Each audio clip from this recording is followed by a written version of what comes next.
Hello, everybody. Welcome to the 2836th Fireside Chat.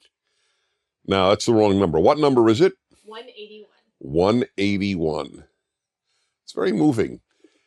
I speak to you every week from my home, thoughts on my mind, take your questions.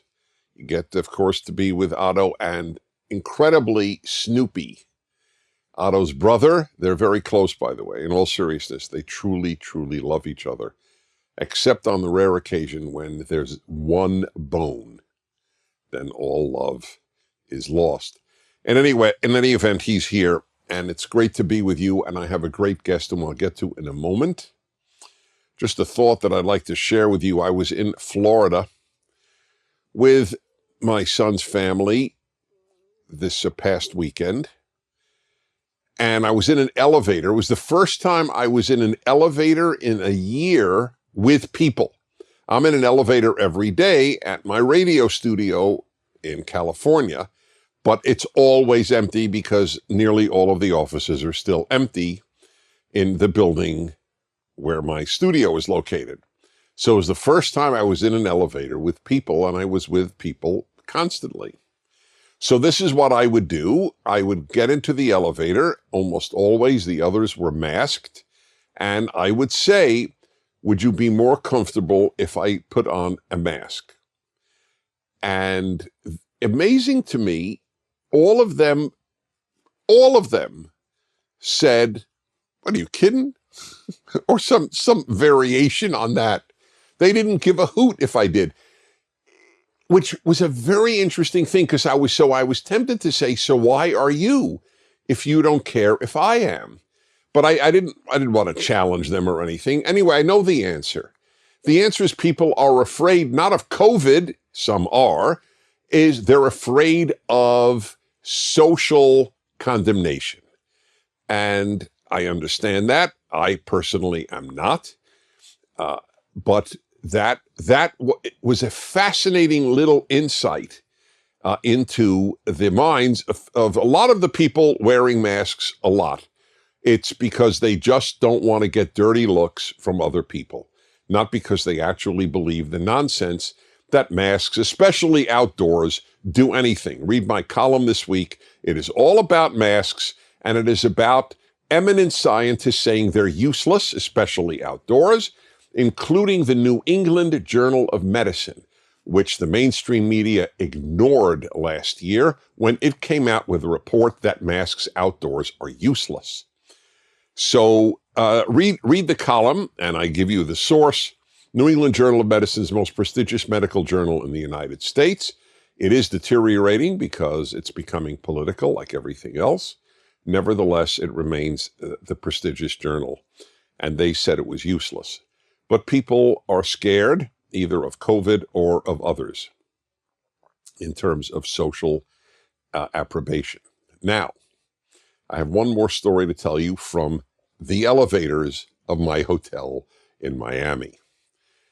So again, my usual, I see it this time. It was a family, young family. Would you like me to put on a mask? I said, don't bother. So I detected an accent. I love detecting accents because I love to know where people are from. Having been to 130 countries, the odds are I have visited their country. Anyway, they said Colombia, South America, which I have been to a few times. And then I said to them, first of all, I want to tell you how moved I am at how many Venezuelans you have accepted into your country. Colombia is not a rich country, but they have taken a lot of people from the dictatorship, the communist dictatorship of Venezuela, into their country, to their great credit. And then they said, yes, thank you, but it is a very big problem. And I thought they would say, look, we just don't have the money to feed and house and have medical attention to all these people. And the reason they said it was a big problem was this. As a result of all these Venezuelans coming, they have no money, so they will work for very, very low wages. and they are putting many Colombians out of work. So I immediately said, now you understand why it is not good for America to have so many millions come into our country. It puts low-wage Americans out of work. They said, of course, we understand. The problem is half of America doesn't understand, the half that votes Democrat. And I mean it. This is just an honest point. They don't understand this because it's the party of the rich. Overwhelmingly, billionaires vote Democrat, and they are very happy to hire people at extremely low wages who come into this country illegally. That's their position. Their position is not what's good for America, it's what's good for their business. And for some bizarre reason, a lot of poorer people still think the Democratic Party is their party because the Republicans are the party of the rich. That's actually factually inaccurate. The rich vote Democrat more than they vote Republican. But just remember that every time somebody poor comes into the country, they take a job away from somebody poor in this country, just as the Venezuelans are doing to Colombians. It was a very powerful ride, as you could imagine. Realize how much got done just between the 10th floor and the lobby? All right. So on rare occasions, aside from Otto, I have a guest. By the way, all those of you who commented on Otto's April 1st, April Fool's appearance, want to thank you so much. They were very witty, and I thought that it would be meaningful. Actually, I didn't come up with that idea. Who came up with that idea? Me. I was very proud of it. Wow. Me, she said. The me as in Megan. That was witty. A couple years ago, I thought, when is the next April Fool's, and does it on when it lands on a Thursday? 2 years ago. I know. You did? You thought of it 2 years ago? And I said, in 2 years on Thursday, it'll happen. And it did. Mm-hmm. Well done, Otto. You're the man. How does it feel to meet? First, let me introduce you. Jill Simonian is her name. Jill Simonian. Jill is the head of PrEP. That is the Prager University Resources for Educators and Parents.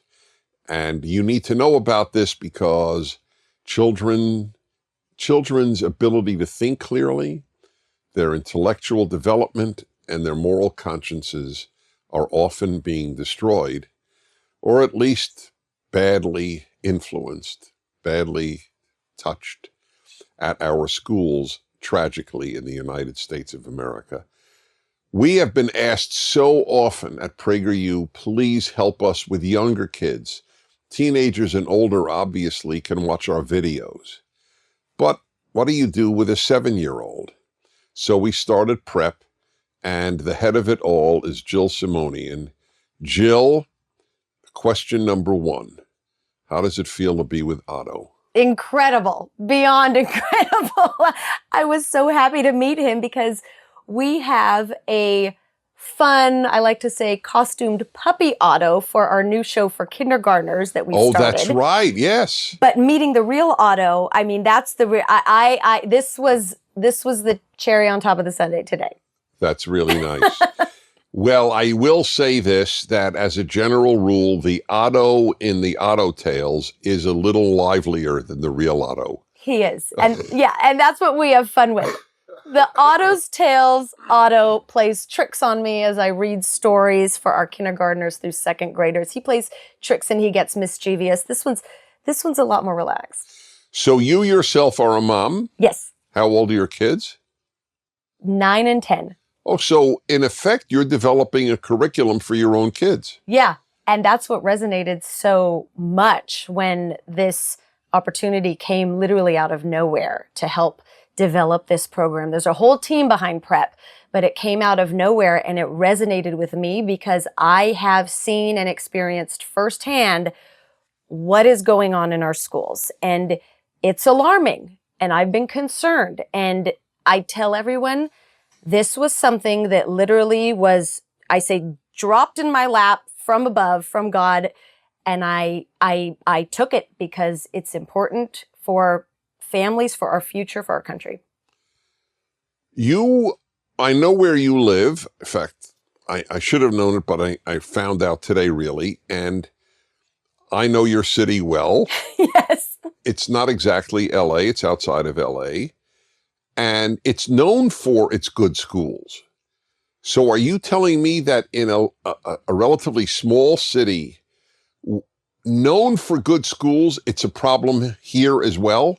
It's a problem, and it's a developing problem that I think many of us parents and the good teachers who are still in our school district here are beginning to realize that education standards are being compromised for the sake of pushing a politicized agenda that is frankly divisive, but an agenda that's centered around social justice, diversity, equity, and inclusion, words that sound incredible and amazing on the outside, but when you dive into what narratives they want to push into the classroom, it's very disturbing. No kidding. Should we take the question now? Sure. You know, I always have a question Yeah. from somebody, and I think it's related to this, so let's take this Sure. first. Okie dokie, here we go. Hi, Dennis and Jill. Taylor Hoppus from Wichita Falls, Texas. My first question would be, as a parent, if maybe you don't have the option to homeschool or even afford private school, and you have to send your kid to public school, what can we as parents do to combat the indoctrination that our students are being taught today in our public school system? And then my second question would be, would PragerU ever consider doing an accredited online homeschool curriculum? Wow. Well, let's begin with number one. So let's say parents cannot afford, or whatever reason, to homeschool. What should they do? Well, a word that we tend to use around the office a lot is inoculate. We need to inoculate our kids and allow them and teach them to appreciate our American values: honesty, individual responsibility, hard work, equality, and our God. All of those things that make our community and our country great, the values that I was raised with, my grandmother, mother, and sister, all teachers, excellent teachers who really celebrated those values in the schools. And when I was in school, we used to celebrate being an American with the pledge, with patriotic songs, with learning our history and the wonderful things about our country. But now that's happening less and less. And our job as parents is to make sure we inoculate our kids at home, through talks at the dinner table, through our family experiences together. I'm famous for asking my own kids about different times in history or bringing up current events in an age-appropriate way and talking to them about it to make sure that they are clear about our values as a family and a community and a country. And something we're doing at Prep is just that. We're finally creating videos for kids that celebrate the values, fun videos, entertaining and educational that kids can watch kindergarten through second grade, third through fifth grade, story times, crafts, digital magazines that celebrate historical heroes. So wait, are these things that we're doing? We're doing at PragerU's at program Prep. at Prep. Okay, yeah. good. So for us as parents, it's our job to talk with our kids, celebrate the values, and at Prep, we're providing the resources so we can do that as parents in a fun and engaging way. So I'm going to talk to the viewer and you react to what I'm saying. Okay. So the ideal, in my opinion, this is really just one man's opinion, the ideal is a good school.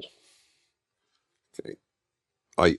Where they actually are committed to educational excellence and not indoctrination. Number two, if that's not possible, is homeschooling, where you are committed to education. And number three is a regular school, which today means indoctrination, but you address that with, you said inoculation. Let's even use the current favorite word, vaccination. There is a more dangerous virus, in my opinion, than COVID. COVID takes lives, but it doesn't take souls. It doesn't take minds. It doesn't take hearts. It doesn't take consciences. It doesn't take away your society, and that is what is being threatened today.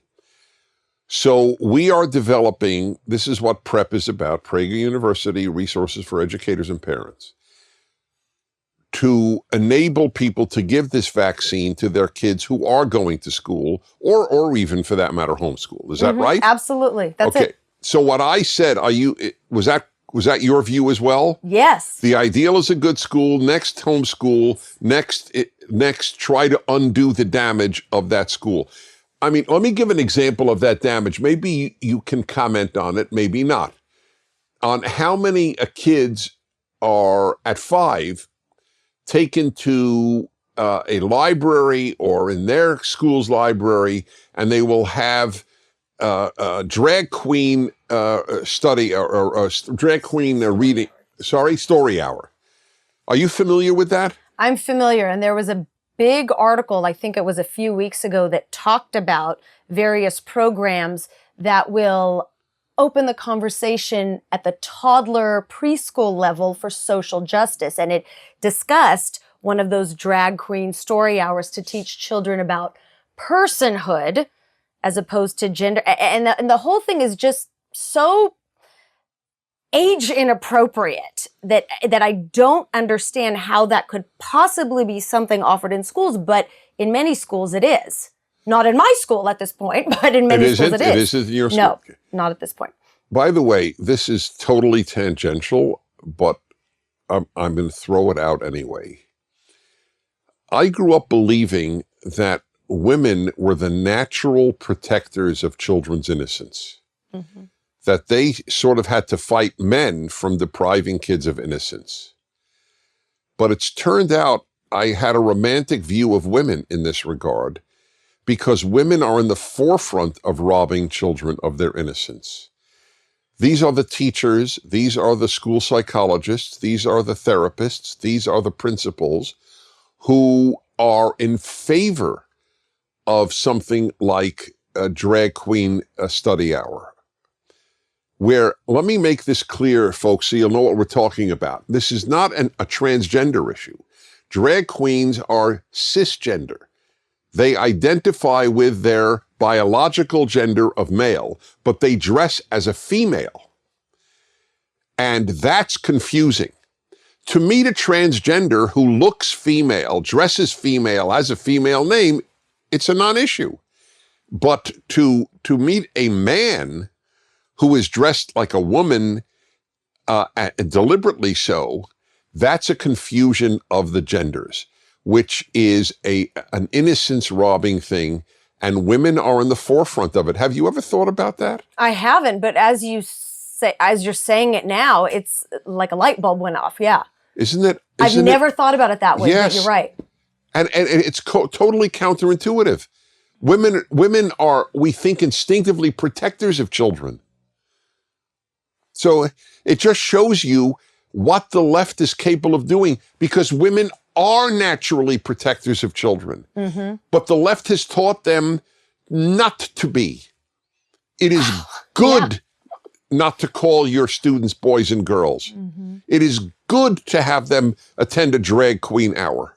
And it's so, the most diplomatic way I can say it is just age inappropriate. I mean, that's the only way. You can say it a lot better than I can, but I will never understand why, like you say, we are robbing the innocence of children. That's nothing that they should be learning. That's nothing that they should be discussing at that point in their developmental stage.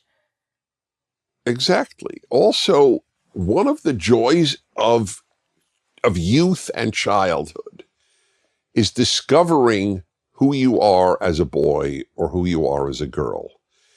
I remember I don't know, I wouldn't say, I was going to say fun, but maybe, I don't know if it was fun, but it was exciting to think I wasn't a girl. That's what boys have to, I think boys more than girls, I don't know if that's true, I'm not a girl, but boys make a big deal in they have until the very present time in America and Canada and England, they made a big deal of I'm not a girl. It was a way of becoming a man. Freud believed in that because boys are so attached, like girls, to their mothers. They have to figure out what they are. They're not their mother. So while I don't agree with Freud on a lot, he wasn't an idiot. But it was exciting. Wow. And then there are girls. Oh my God, is that exciting? But to think we're interchangeable, that it doesn't mean anything, that I'm just a student, not a boy.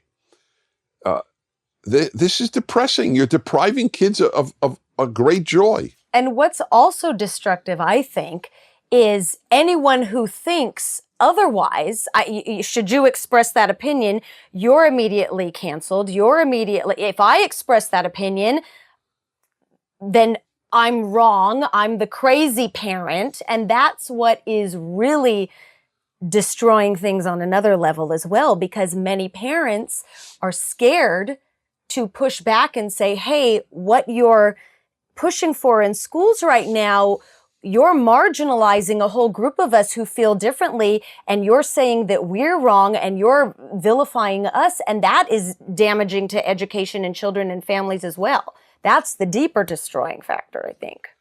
That's right. I'm just curious, do you know of any transgender in your kid's school? I don't personally. I have heard of a few cases that I'm not personally familiar with, so I don't. Right. Yeah. I'm only asking because it's just so rare. It's made to seem as if you're somehow dismissing a third of the population or something. It's a tragedy. I mean, let's be honest. If you don't identify with your sex, I'll use their legit word, that's a tragedy. You are not to be condemned. You are not to be hurt. But to argue that that's a healthy reaction to life, it is to twist reality. Okay, so back to prep, and I know we're doing a lot with kids. So starting what age? Kindergarten. That's great. Through 12th grade. So give us 2-3 examples of things we're doing. Okay, so if you go to the website, PragerU.com/prep, you can find a guidance that takes you to our different kids shows. And one of the kids shows is called Otto's Tales. And that's for the kindergarten through 2nd grade, the youngest set. That's why I was so excited to meet Otto. But He was excited to meet you. I was so excited. Right. But our Otto's Tales is a story time, all stories that enjoy and celebrate American values, honesty, hard work, individual responsibility. I read the story. We have a costumed Otto that comes in, plays tricks on me. My 5-year-old niece loves it. Every time, even my 8-year-old daughter thinks it's hilarious and a hoot, and she loves it and she enjoys it too. So that's good to know. But we have a story time. We have a series called Craftery, which is a DIY craft. In our first episode, I make a military appreciation wreath for kids, for families. Parents can do it with their kids. And then at the same time, while I'm doing the craft, they also get a little bit of history about our United States Armed Forces. There's also there's an animated series in the works that two, a brother and sister, travel back in time and meet influential public figures, Ronald Reagan. We have a digital magazine for 3rd through 5th grade, highlighting historical heroes. This series focuses on women. We have Abigail Adams, Margaret Thatcher. I'm racking my brain. Can you see the wheels turning? I'm racking my brain. Did I miss anything? I don't think I missed anything, but we're building our library of kids' content. That is terrific. I want to add another huge advantage of folks joining prep, and you'll tell them how in a moment. And this is to me is as important as anything to do with the kids, that you will meet kindred spirits. I do a happiness hour every week. I have for 21 years on the radio. And well before COVID and well before wokeness, I argued that I don't know how you go through life without kindred spirits.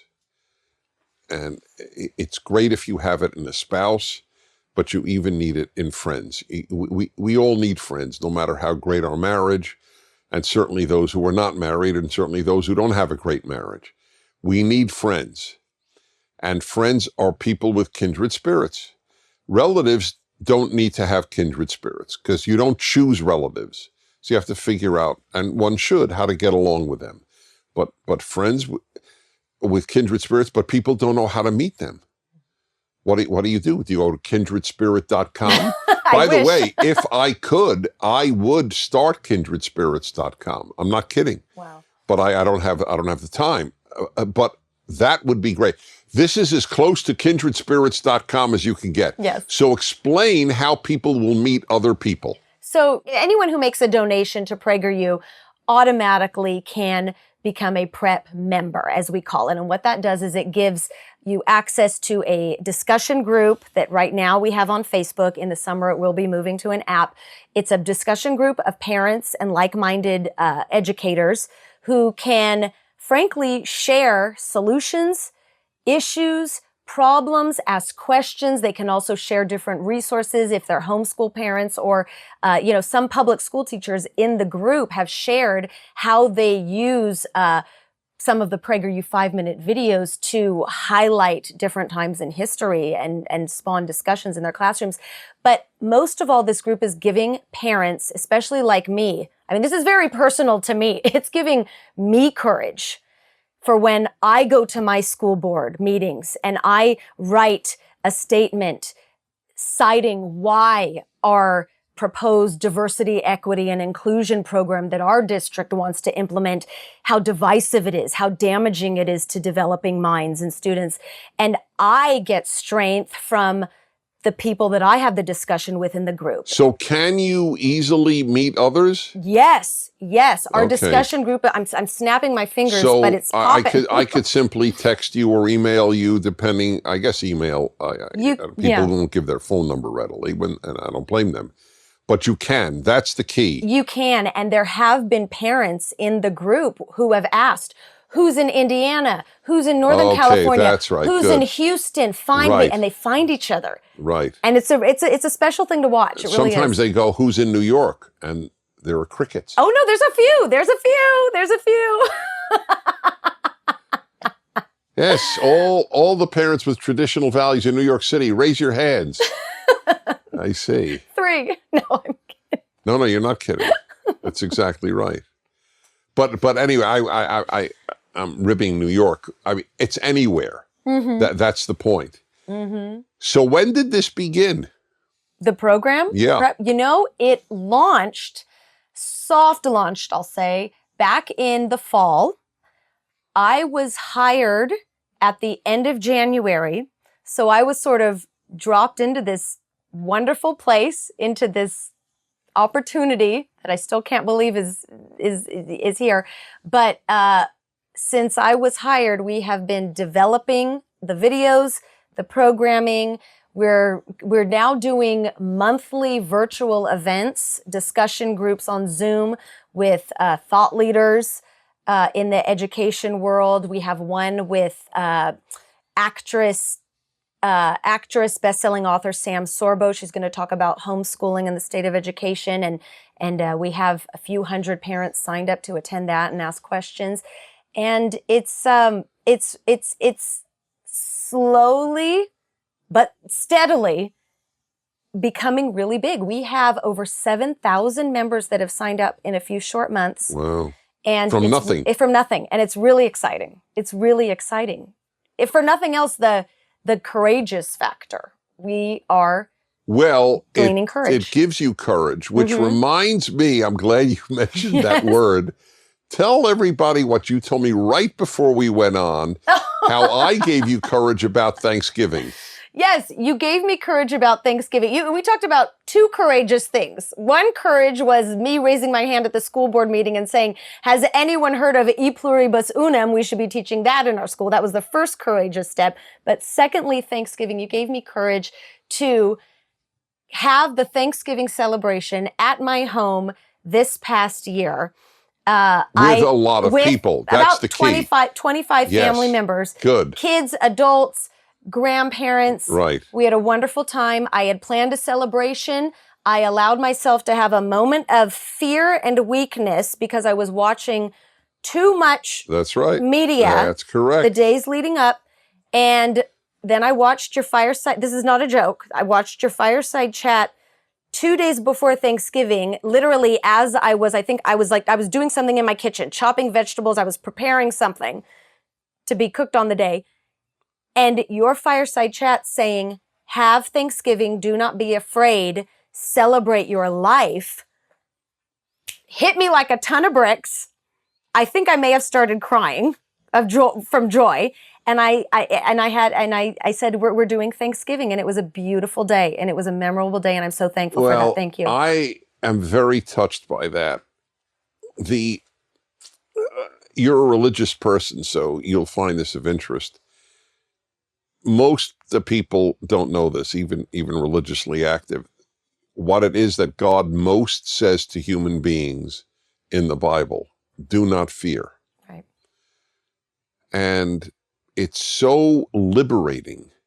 Fear is self-imposed prison. Mm-hmm. And there are people who are serving a life sentence. They are in fear as a child, as an adult, as an old person. And that's it. And they don't live. I give the example. Since I've been broadcasting, I've been, mentioning a trip that I would take to Israel, for example. So for 35 years, I would get calls. Do you know this? No. Oh, good. I hate telling people what they heard me say. No. So for 35 years, I would get calls on the radio. Something go like, Dennis, oh, you have no idea. I would love to visit Israel, but I'm a little afraid, and I'll go when it's safe. So, of course, I would say it's safe now, but they follow the media. When is Israel in the news, right? It's in the news when there was a terror attack or when there's a war. And they never went. In the meantime, I've gone 20-something times, and they haven't gone once, and they'll never go because there's no such thing as safe. Mm-hmm. What is safe? Is Portugal safe? Is Australia safe? What does it mean safe? The moment you leave your house, it's not safe. Mm-hmm. But the chances of your being killed in a terror bomb in Israel are infinitesimally small. But people don't live because of fear. That's why I say I've never used the term self-imposed prison. So your story deeply moves me. But you see, you're one of those people who responds to what they hear. That story is actually a bigger credit to you than to me. And I mean it quite sincerely. Because literally millions of people hear me say any given thing. How many respond as you did? How many go, wait a minute, the clouds are parting. What am I doing here? I'm going to lose another Thanksgiving without my friends and family? That's ridiculous. Is CNN going to guide me? Is Dr. Fauci going to guide me? And you did the right thing. Thank you. Only 2 or 3 were seriously hospitalized. That was a joke. That was just dark humor for. I don't know if I'm allowed to laugh at that or not. I don't know. Can I laugh? It's already too late. Listen, I live on dark humor. It is my life-saving characteristic. But well, because nowadays, by the way, I you can't am laugh. actually surprised that they all showed up, because it not only took you courage to make the dinner, it took them, quote unquote, courage to go. Were you surprised they all said yes? No, because we thankfully all pretty much think the same. Oh, And you we do? You have a try- family that mostly thinks the same? May I join your family? Well, I'll say this, and this is really, my family is very close knit. I'm Armenian American. We believe in our family values. We talk to each other constantly. Is that We're not right? afraid Are your parents from Armenia? No, I'm actually fourth generation. My husband's parents are from Iran. They're Armenian I know as well. a lot of Armenians are from Iran. We need to get you to visit Armenia. I did when it was in the Soviet Union. Oh, it's a beautiful No, I have to place go now. back. Oh, I'm you dying do. to go back. I work in Glendale, which is, Yes. a suburb of Armenia. So I always call it West Yerevan. Yes. But I'm curious. So wait, are you both from Armenian stock? Both of us are. Really? My great-grandparents escaped the genocide in the early 1900s. I was going to say, they came in time. Yeah, they came just before. Right, 1915 is when it occurred. Mm-hmm. So I've been Armenian American, I'm fourth generation. So is it a coincidence that your husband is as well, or not a coincidence? Well, I don't know. Yes, you weren't and looking no. for one. I was looking for a good husband, a good man, someone who is smart, She went capable. to goodmansmartcapable.com. Cute. Goodmansmartcapablecute.com. He's going to watch this and crack up. But our values aligned. How did you meet, by the way? We met, this is a fireside chat like none other before. We met at an Armenian banquet. Everybody meets at an Armenian banquet. You know how often I ask that question and people go, an Armenian banquet? I asked 2 Jews the other day, how did you guys meet? At an Armenian banquet. Of course! It is mind-boggling.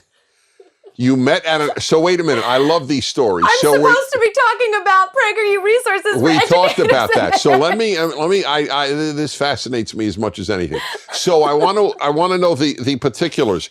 So were you at the same table? No. Well, No, is we that were a logical not. question? It's a logical question. Yes. We met at the bar. 2 Armenians were at a bar.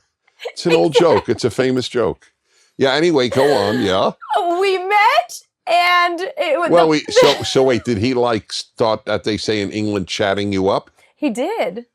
He did. And the funny part was that he was living, he's a doctor, he's a surgeon. And so at the time he was living on the East Coast. You married a cute surgeon? I did. He is going to flip out when he watches this.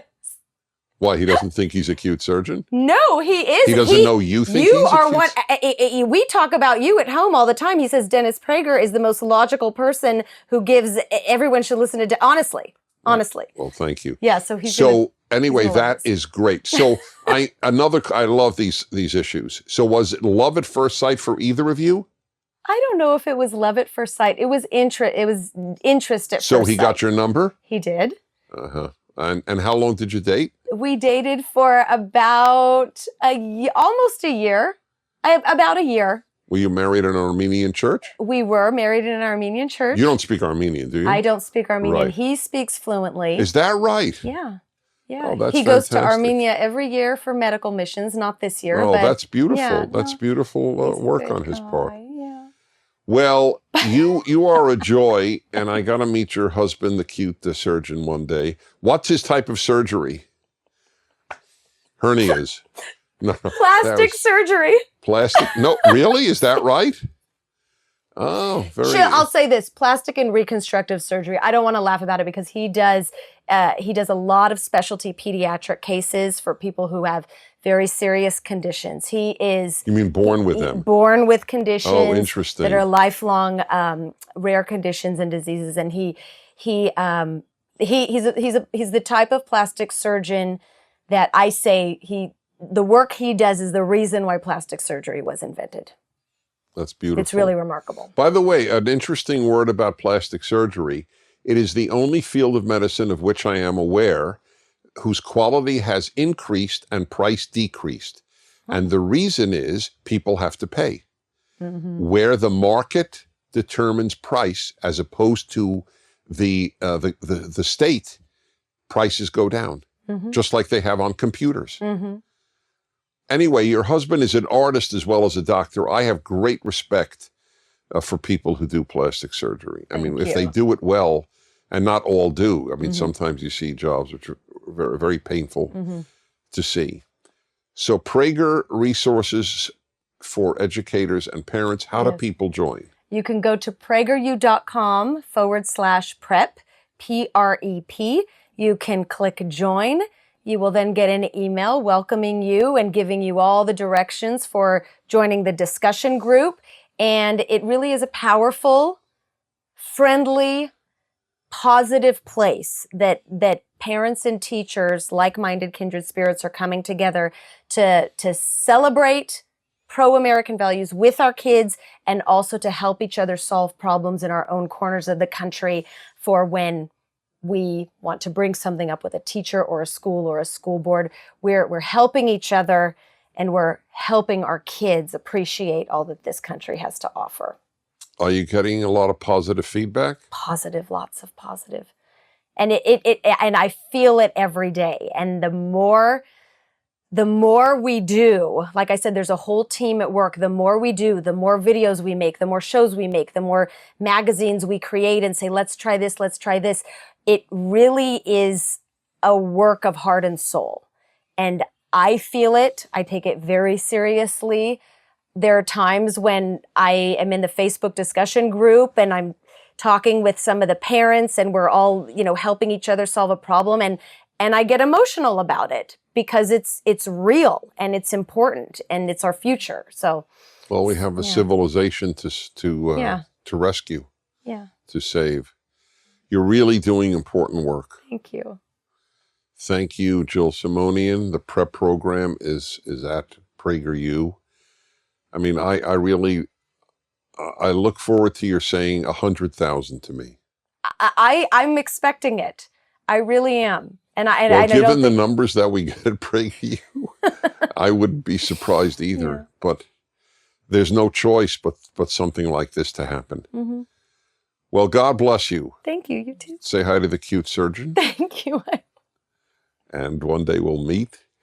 In the meantime, please remember that PrEP, if you're a parent or you know a parent of young kids, this is a way to meet other young parents who share our values and to instill them into your kids.